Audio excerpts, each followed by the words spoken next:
We're here in Plainwell, Michigan at the Bob Wire Cafe. Today we're coming up to run a Nostalgia Chaos Series funny car that just got put together.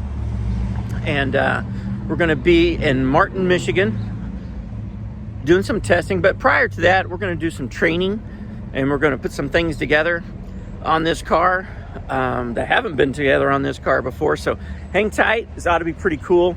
You've never seen a nostalgia funny car like this one. It's pretty bitchin', so stay tuned. Driving into the track, I really didn't know what to expect. Really, honestly, I didn't. I have never seen the car, but man, look at this thing.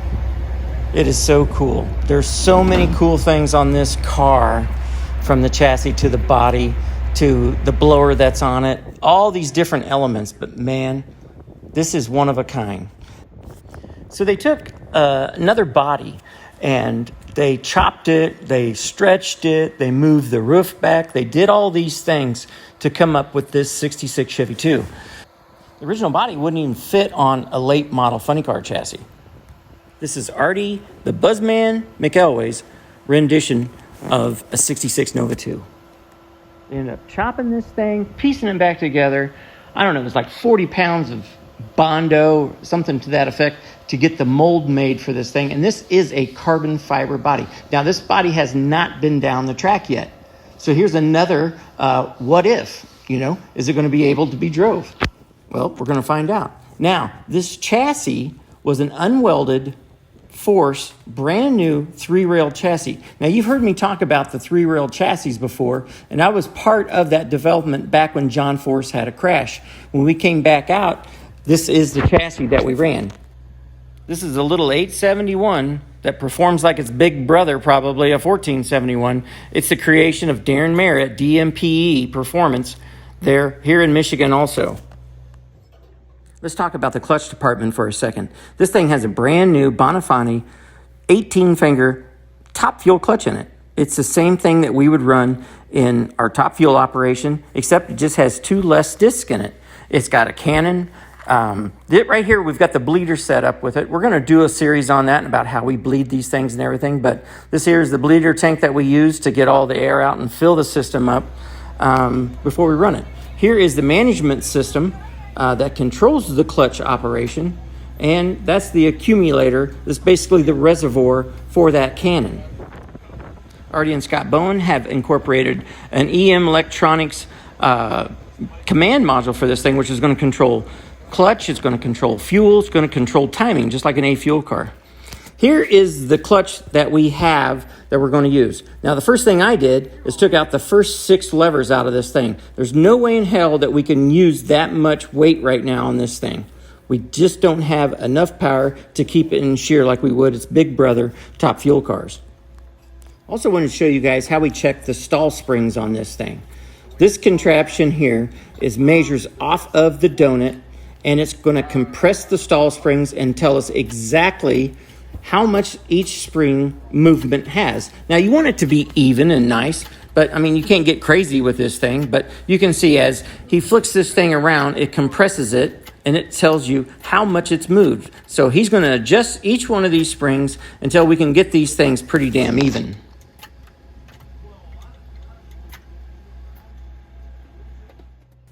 Now Scott's putting this puppy back in the car. Now, what he's got right now, he's adjusting what we call the barrels. These barrels actually move that hat in and out away from the flywheel. This is going to set the air gap in between the floaters and the discs.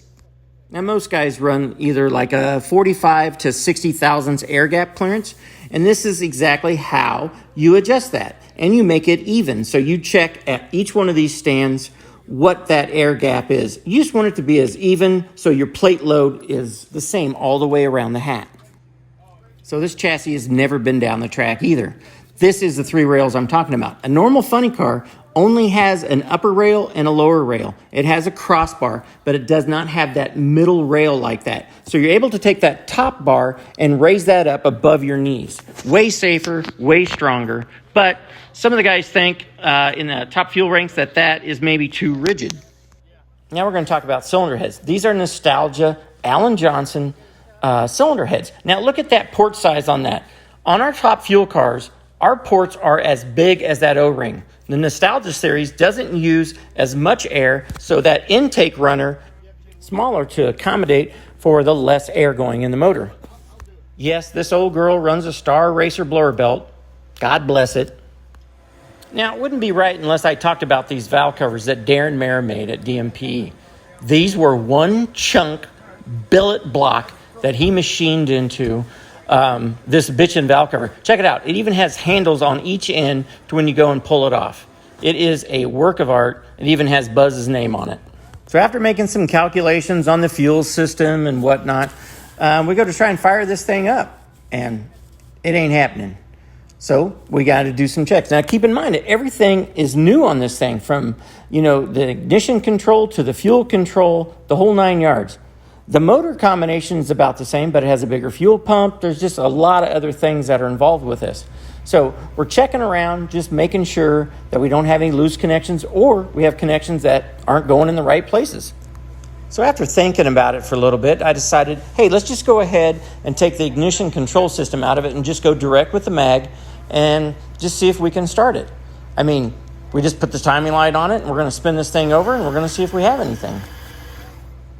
And guess what? We don't. Then I asked this question.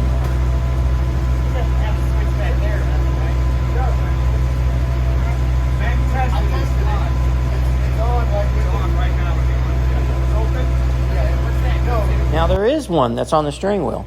And if it is a closed loop system, being that it would be shut off, it's not going to start. Well, guess what? On was off and off is on.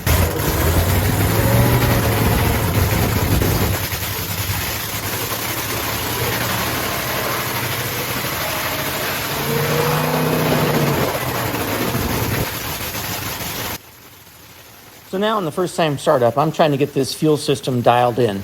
The idle, how much fuel it has in an idle, the fuel pressure. Trying to get this all dialed in so when we stomp on the gas, it's got some accelerator pump and it's got the right amount of volume when we do hit the gas.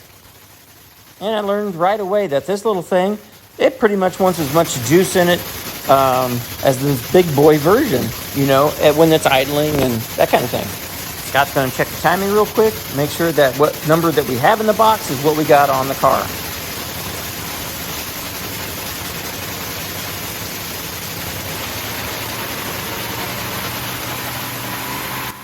So he wants to know we do shut this thing off with alcohol just so it's not burning up the strips on the blower.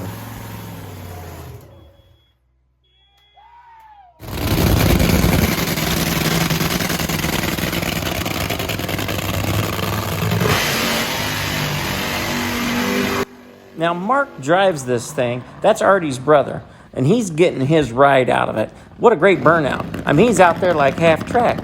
Well, I guess you haven't drove in a while. You better get her done with the first one. Now, this thing's a kind of a nasty-sounding little bastard, but I have no clue what this thing's going to do. A total guess on the clutch, a total guess on the fuel system, the whole 9 yards. Here, we've got a new chassis, a new body. What in the hell is this thing going to do? Now, these are the things that a crew chief has on his mind when he's up here on the starting line.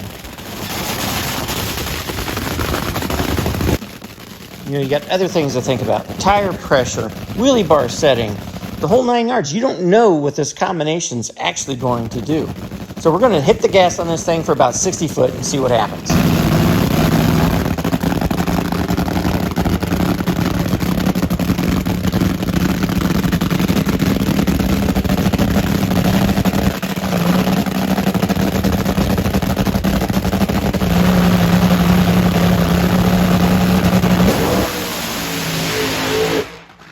Well, it didn't blow up, but I'll tell you what, it was a little slow coming off the starting line. I am not going to lie.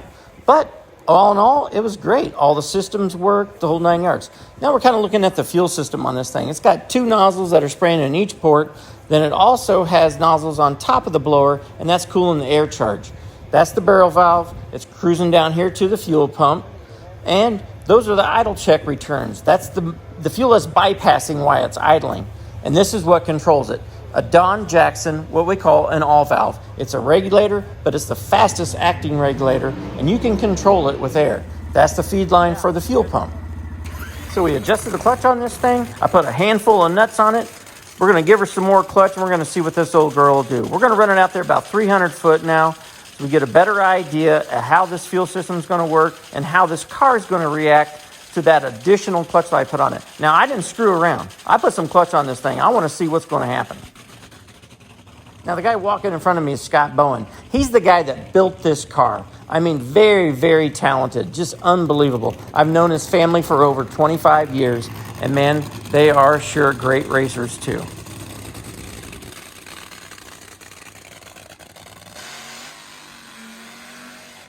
Mark calmed down a little bit on the burnout this time. He's got all that out of his system now that he's been waiting around for 2 years to do. I just have a hard time getting over how beautiful this damn car is. And man, I'm a Chevy 2 guy too, but it's just amazing what they've done and put together here. So now I'm adjusting the idle, the fuel flow. We'll close the lid on this puppy, and we're gonna hit the gas again. Now, keep in mind, I put a bunch of clutch on this thing. You know, normally if I put this much on a car and kind of had a baseline, it'd just knock the tires right off of it.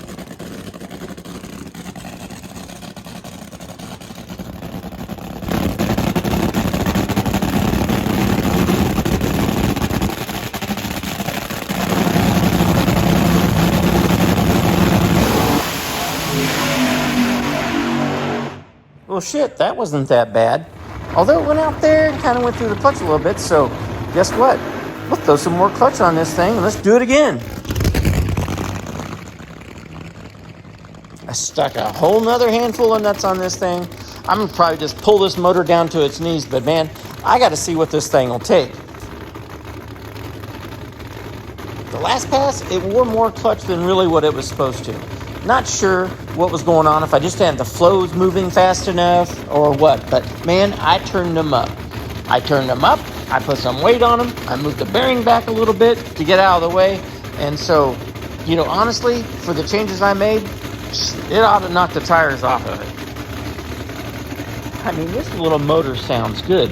You know, in between runs, we did some jetting, some nozzle changes. Because the blower, you know, sheds a little bit more air in this cylinder, less in that one. You guys kind of seen how the manifold thing works. And old Buzz pulls her up here. He gets her staged up, and Mark's going to hit the gas, and we'll see what happens.